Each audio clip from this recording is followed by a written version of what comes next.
Assalamualaikum warahmatullahi wabarakatuh.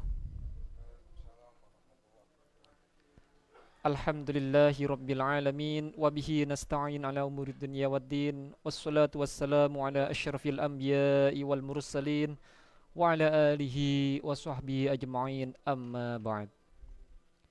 Wa inna asbaqal hadithi kitabullah wa khairal hadi hadi sayyidina Muhammadin sallallahu alaihi wasallam wa syarrul umuri muhdatsatuha wa kullu muhdatsatin bid'ah wa kullu bid'atin dhalalah wa kullu dhalalatin finnar.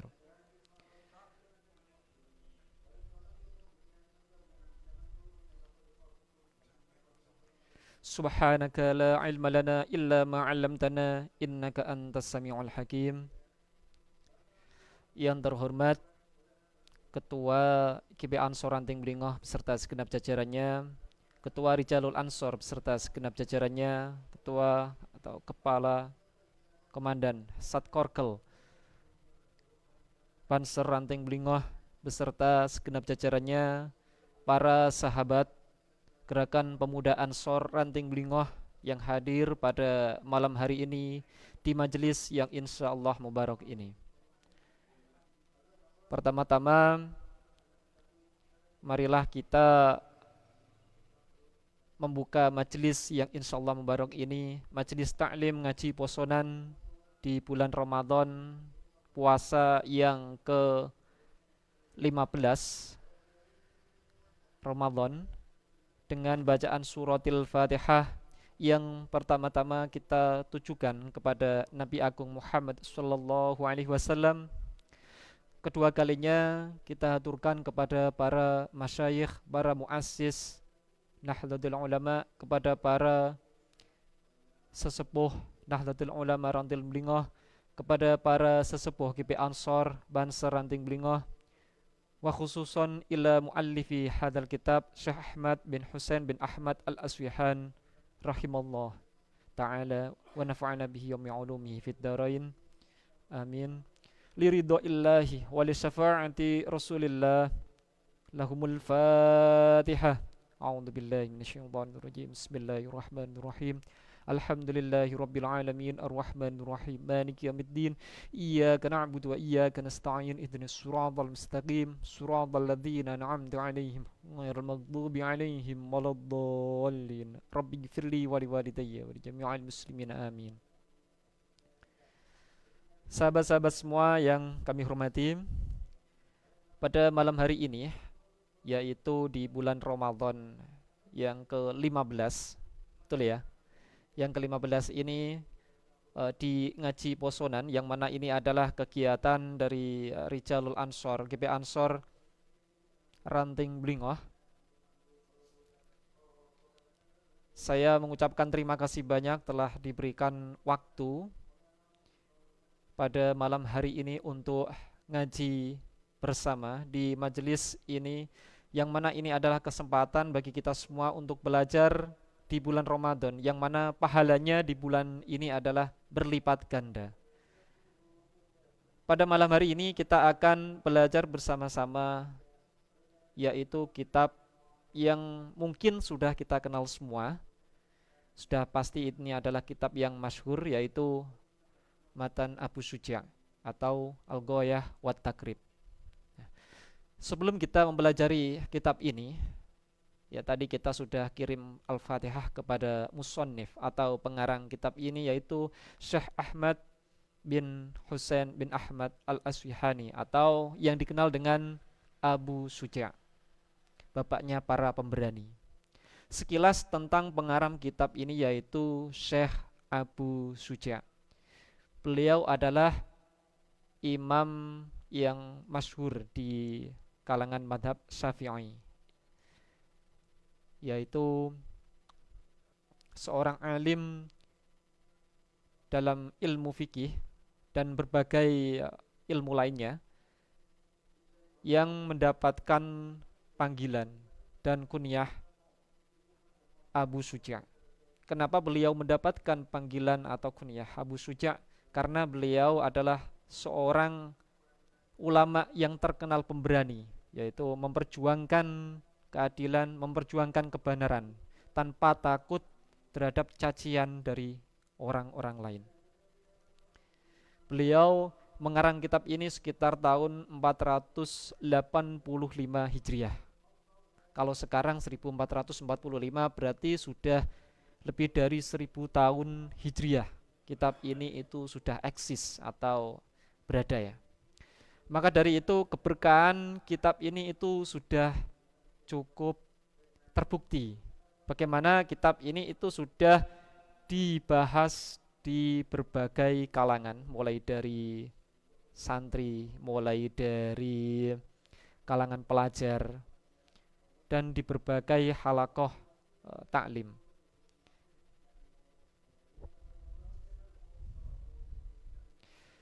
Dan sedikit cerita beliau Imam Ahmad bin Husain bin Ahmad al-Aswihan itu lahir di kota Basrah. Ayahnya beliau itu dari kota atau dari negara Persia. Kalau yang sekarang kita kenal dengan Iran. Nah, jadi beliau dilahirkan di kota Basrah itu di Irak pada tahun 433 Hijriah dan beliau meninggal pada tahun 593 Hijriah. Jadi umur beliau ini 160. Ini sangat luar biasa. Berbeda dengan umat Nabi Muhammad pada saat ini atau umumnya ya, dari dahulu sampai sekarang ya, umumnya rata-rata umat sekarang itu umumnya berapa? 63 tahun atau sekitar 60 tahun. Nah, itu mengapa itu luar biasa bagi beliau untuk memiliki umur 160. Sekitar 40 tahun lebih beliau itu di kota Basrah mempelajari dan belajar dan mengamalkan atau mengajarkan ilmu fikih. Kemudian beliau hijrah di Madinah dan wafat di sana. Qala al-muallif rahimallahu wa nafa'ana bihi wa bi'ulumihi fid dharain amin.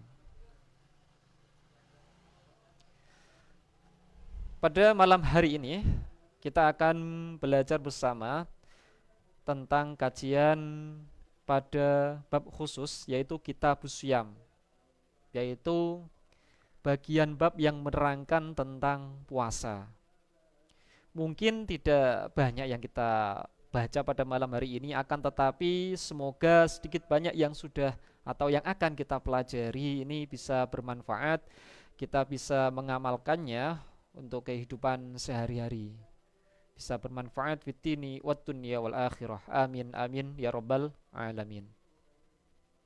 A'udzubillahi minasyaitonir rajim. Bismillahirrahmanirrahim. Kitabus Syiyami utawi iki kitab kang mertelakake poso. Wasyara itu wujubis syiyami utawi piro-piro syarat wajibe poso. Salah satu asya'a iku telu piro-piro perkara. Al Islamu rupane Islam, wal bulugu lan balik, wal aqlu lan duweni akal, wal kudratu lan mampu ala shaumi ing atase poso. Jadi ini diterangkan bahwa syarat wajibnya puasa itu ada 3. Wa fi ba'din nuskhi arba'atu asya. Jadi di nas atau tulisan yang lain itu ada 4 perkara. Jadi di sini ada 4 perkara yang termasuk dari syarat wajib puasa. Yang pertama adalah balik, yang kedua adalah berakal, mempunyai akal, yang ketiga adalah mampu, yang keempat adalah pertama adalah Islam, yang kedua adalah balik, yang ketiga adalah mempunyai akal, yang keempat adalah mampu terhadap puasa. Kita bahas yang pertama yaitu Islam. Jadi sebelumnya di sini kita membahas tentang poin syarat. Syarat di sini tentu berbeda dengan rukun, ya. Mungkin kita pernah mengenal istilah yang namanya syarat atau mungkin rukun. Syarat itu adalah hal-hal yang wajib terpenuhi sebelum kita melakukan ibadah. Sedangkan rukun adalah hal-hal yang harus terpenuhi ketika kita melakukan ibadah atau di dalam ibadah. Nah, di sini hal-hal yang harus terpenuhi sebelum puasa, yang pertama yaitu Islam. Jadi orang yang wajib puasa itu ya orang Islam. Ya bagi non-muslim, orang-orang yang beragama selain Islam itu tidak wajib berpuasa, maupun mereka mungkin ada yang puasa atau tidak itu bukan urusan kita. Jadi itu bukan kewajiban bagi mereka. Jadi ada orang yang non-muslim itu puasa ada yang 1000 hari atau tidak terhingga, atau puasa-puasa khusus yang dilakukan oleh agama-agama lain. Apakah itu termasuk kewajiban? Tidak. Nah, itu tidak termasuk kewajiban yang ada di dalam Islam. Itu memang mungkin ya syariatnya mereka, ya. Itu ibadah-ibadah yang dilakukan mereka, tapi itu tidak dinilai di hadapan Allah karena mereka tidak beragama Islam. Jadi syaratnya itu harus beragama Islam. Jadi di dalam sebuah hadis, qala Rasulullah sallallahu alaihi wasallam, bunyal Islamu ala khamsin, syahadatu alla ilaha illallah wa anna Muhammadar Rasulullah wa iqamus shalah wa ita'uz zakah wa hajjul baiti wa shaumu Ramadan. Yang artinya Islam itu dibangun atas 5 perkara. Atau diartikan rukun Islam itu ada 5. Yang pertama, menyaksikan atau bersaksi bahwa tiada Tuhan selain Allah dan Nabi Muhammad utusan Allah, dan mendirikan zakat. Mendirikan sholat dan menunaikan zakat. Kemudian melaksanakan atau menunaikan ibadah haji di Baitul Haram. Kemudian yang terakhir adalah puasa Ramadan. Jadi puasa di sini adalah salah satu kewajiban umat Islam. Utamanya adalah puasa Ramadan. Syarat yang kedua adalah balik. Nah, balik di sini kalau dalam istilah itu cukup umur. Tetapi berbeda dengan istilah yang ada di kitab-kitab yang lain. Kalau di dalam fikih, di dalam syariat Islam, balik itu ada kriterianya tersendiri. Ya, jadi di sini balik itu ada 3 kriteria. Yang pertama, bagi orang laki-laki atau anak laki-laki, ya, ketika umur sekitar 9 tahun, itu mereka akan yang namanya akan mengalami mimpi basah. Tetapi ada beberapa hal yang perlu diperhatikan di sini. Mimpi basah di sini adalah artinya keluar mani. Tetapi ada beberapa hal yang perlu diperhatikan, baik itu disengaja maupun tidak disengaja. Baik itu dalam tidur maupun dalam terjaga. Nah ini. Kemudian keluar maninya itu apakah memang benar-benar sudah keluar atau sudah ingin keluar. Nah, walaupun anak kecil itu ditahan air maninya, sudah ingin keluar, maka dia sudah disebut balik. Kalau perempuan itu sekitar umur 9 tahun, ya, disebut balik ketika dia sudah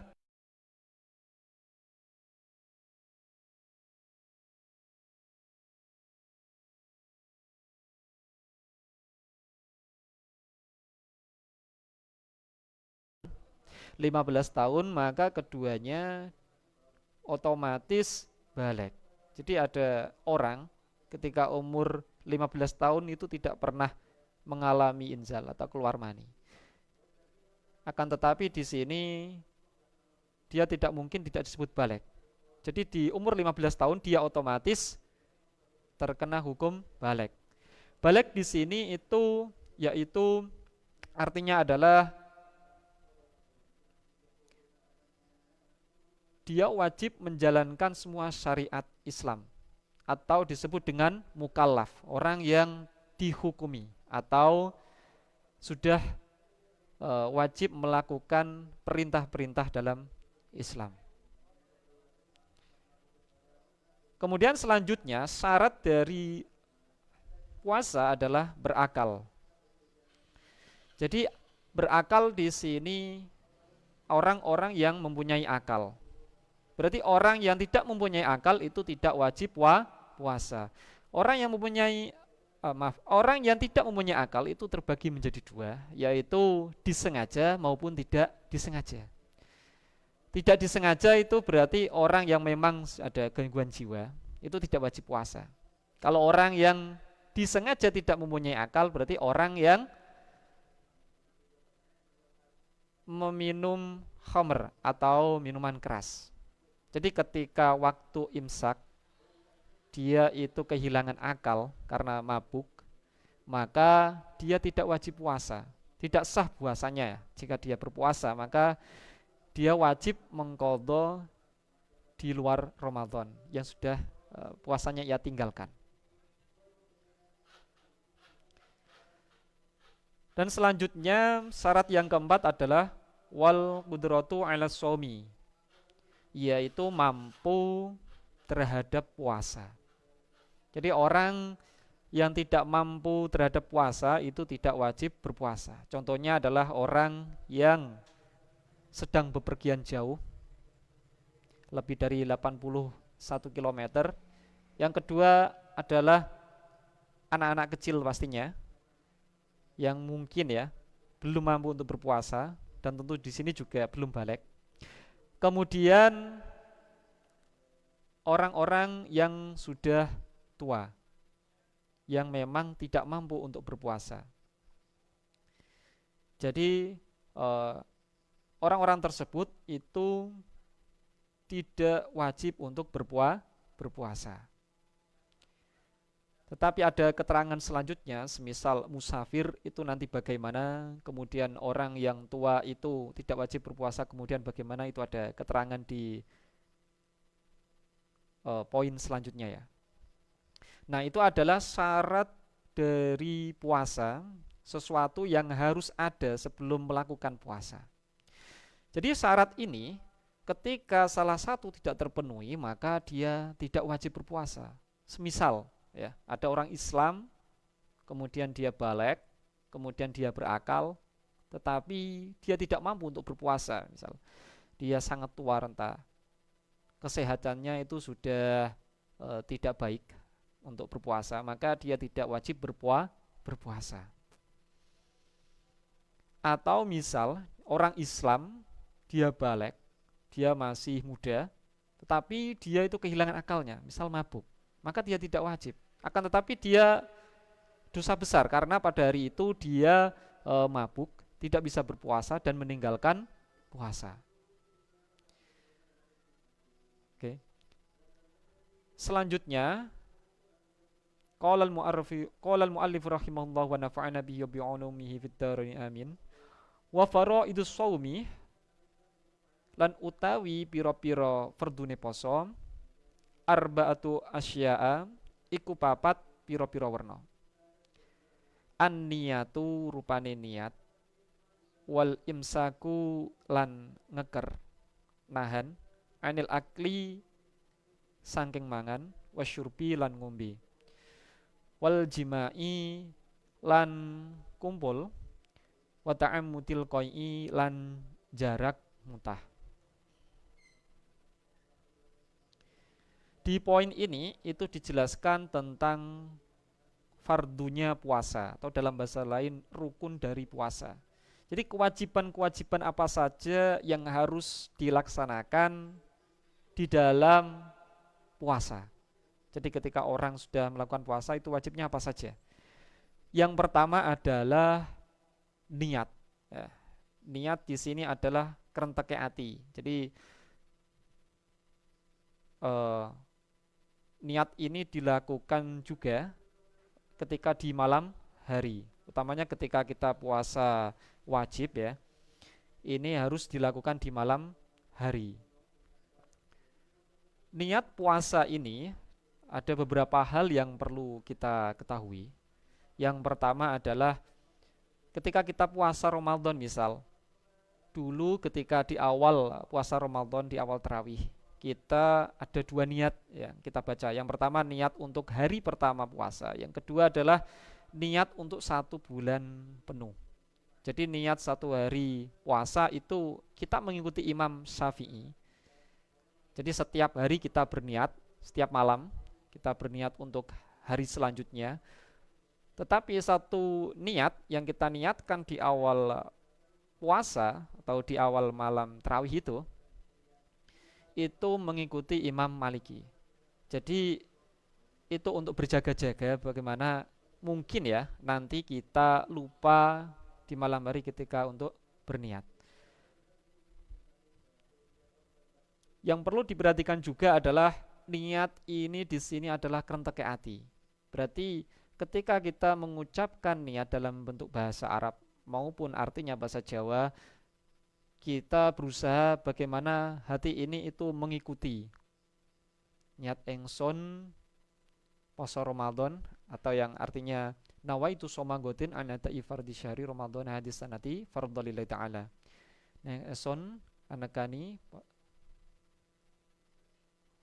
gimana itu ya? Saya agak sedikit lupa tadi. Nah, niat seperti itu harus diniatkan di dalam hati.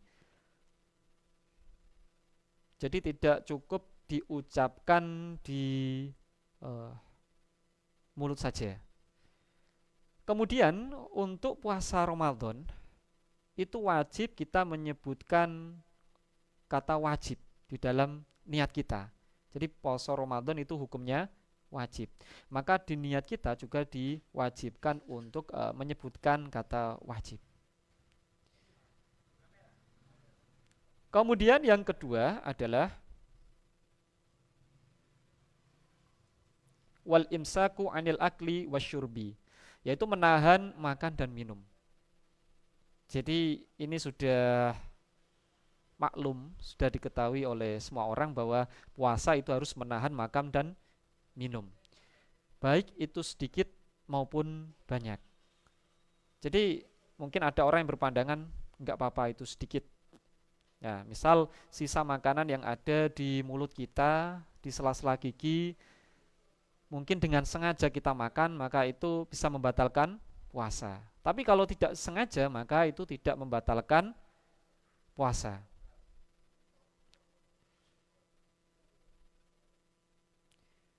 Adapun mungkin hal yang sering disalahpahami adalah tentang air liur ya. Air liur eh, dulu ini ketika saya masih di sekolah ya, masih di kalangan MTS, kita itu banyak yang memahami bahwa air liur itu diharamkan untuk dimakan ketika kita puasa atau tidak boleh diminum.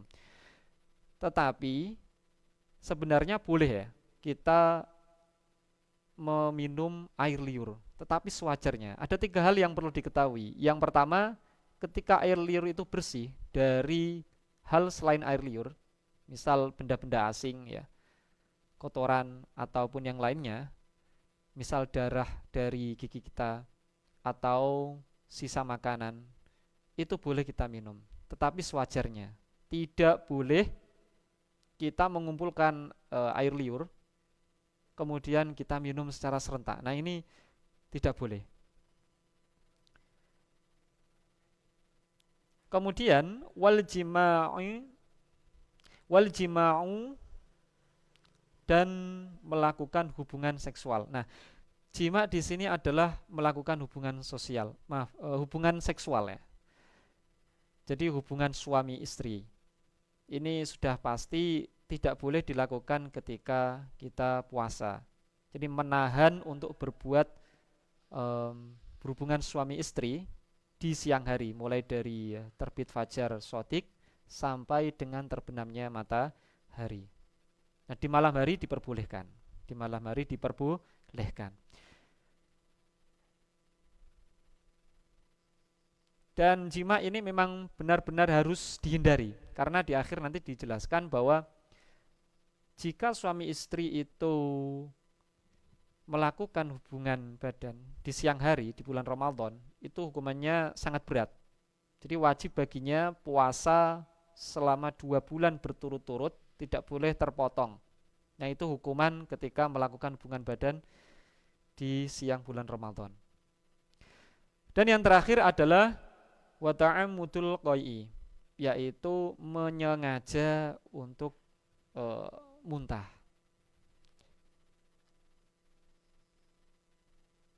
Jadi seseorang yang berpuasa itu tidak boleh sengaja untuk muntah. Semisal dia tidak sengaja, itu apakah bermasalah? Tidak. Jadi ketika tidak sengaja itu tidak masalah. Dan dia wajib juga menghindari hal-hal yang bisa menyebabkan dia itu muntah. Mungkin bau-bau yang menyengat, yang biasanya kalau dia itu mencium baunya itu bisa muntah. Dan bagaimana jika seseorang itu tidak sengaja muntah, kemudian berada di mulutnya? Biasanya kan kalau seseorang itu terlalu banyak makan, itu ada sesuatu yang keluar. Nah, itu posisinya bagaimana? Apakah boleh ditelan atau harus dibuang, diludahkan atau dikeluarkan? Nah, karena itu sudah berada dalam tubuh kita, kemudian keluar dari mulut, maka tidak boleh ditelan. Apabila ditelan, otomatis itu bisa menyebabkan puasa menjadi batal.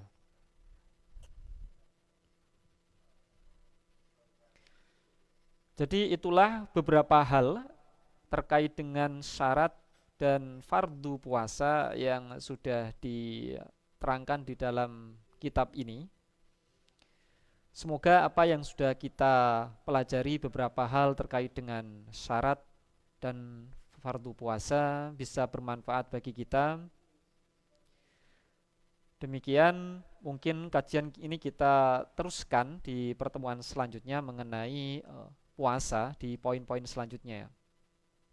Terima kasih atas perhatiannya. Apabila ada kekurangan, kami mohon maaf. Akhirul kalam, wallahul muwafiq ila aqwamit thoriq. Assalamualaikum warahmatullahi wabarakatuh.